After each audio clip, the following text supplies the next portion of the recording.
The Nexus Gateway hummed with restless energy, a towering arch of fused alloys and pulsating light.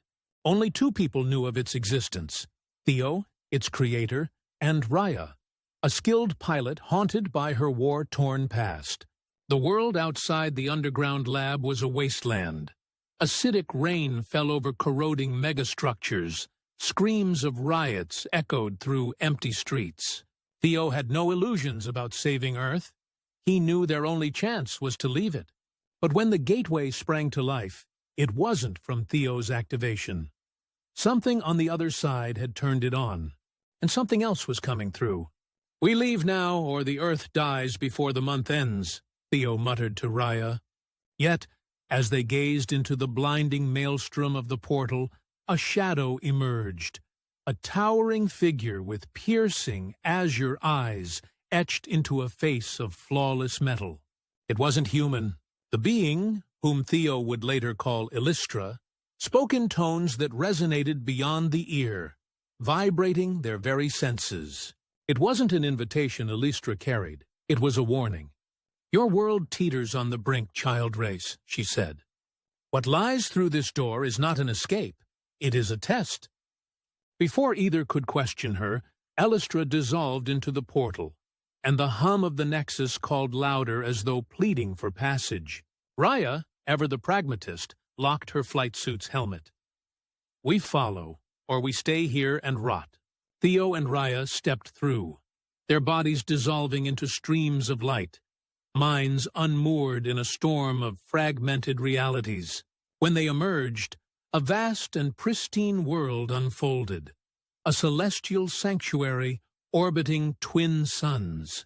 Crystal-clear rivers coursed through jade valleys, and cities floated on invisible currents in the amber sky. This wasn't salvation, it was paradise. But paradise had guardians. Hovering above one of the ethereal floating cities was a fleet of machines, coursing with biometal precision. Theo deduced they weren't crafted by hands. They'd evolved. Before Theo and Raya could hide their arrival, the machines descended, their leader resembling Illustra, but bearing no trace of humanity's kindness. "Unearned souls have entered the veil," it boomed. "You bring with you the sickness that ruined your cradle world." The pair were separated and imprisoned in sky chambers of blinding white. Days passed, an eternity of silence, until Theo came face to face with Illustra once more. Her presence was different now, softer, almost mournful. "I told you this would be a test," she said. "Every species is tempted by the veil. The veil holds knowledge, power, and a chance at renewal.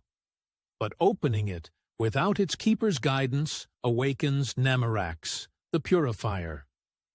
Humanity is clever, but cleverness without harmony only destroys." In her words, Theo heard something deeper, a faint regret. Illustra had once been human.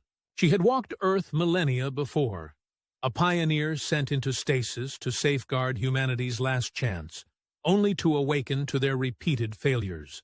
Still, she had hope for Theo and Raya. "But hope is fragile," she said. "Prove that your people can survive and not conquer, or face extinction at Namarax's hands." Illustra then offered a cryptic choice.